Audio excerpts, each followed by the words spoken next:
Americans giving less to charities last year. That's according to a recent report by Giving USA and National Religious Broadcasters, otherwise known as NRB, and a forthcoming report by Infinity Concepts and Gray Matter Research finding a decline among American evangelicals. What's causing Americans to hold back, and what does this mean for the election? Joining me now to discuss the implication of these reports is Troy Miller. He's the president and CEO of the National Religious Broadcasters. Troy Miller, thank you so much for joining us. Oh, thanks for having me today. It's great to have you back, Troy. So according to the Giving USA 2024 report, total charitable giving fell by, I believe, 2.1% from 2022 to 2023. Why do you think we're seeing this decline in donations? Well, look, I think the economy, the shape of the economy is really starting to affect people's discretionary giving. You know, when your rent is higher, your mortgage is higher, when your food is higher, gas is higher, you have to sort of think about what's important in your life, and people tend to go to the necessities that they survive. So I really think the biggest impact right now is the economy. Inflation is really hitting households.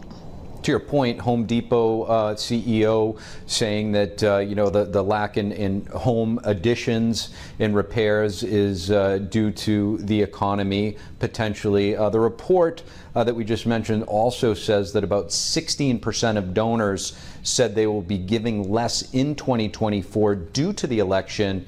Is this part of a typical pattern that we see before an election, or could it be something else?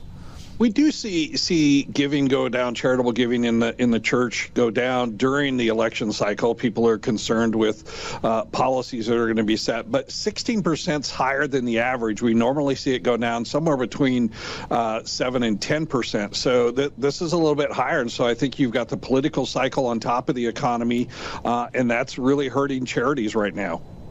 In looking specifically at evangelical Christians, in the report, the number who gave to the church fell from 74% to 61% over the last 40 years.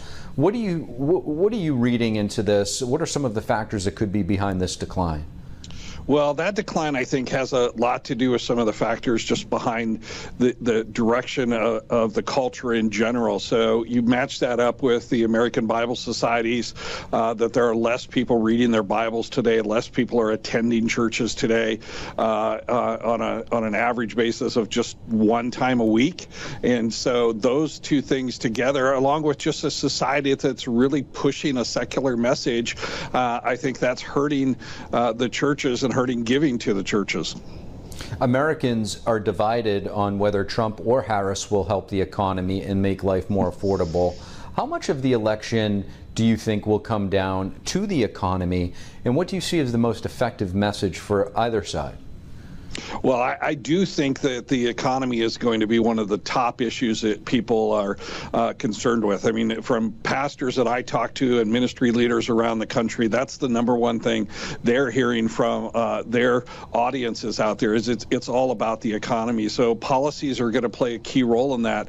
I think at least our surveys of what the church thinks about the church is very skeptical about this current administration, about how it's run the economy and put a lot of blame on this. So I think they're looking for somebody who's going to do policies that are a lot more family friendly to the middle class today. And the message has to be, look, we understand you're hurting, and we're going to work on this. We're going to work on energy pricing. We're going to work on housing pricing. We're going to work on food cost and medical. That has to be a message that comes across, and has to be the most important thing the platforms are thinking about.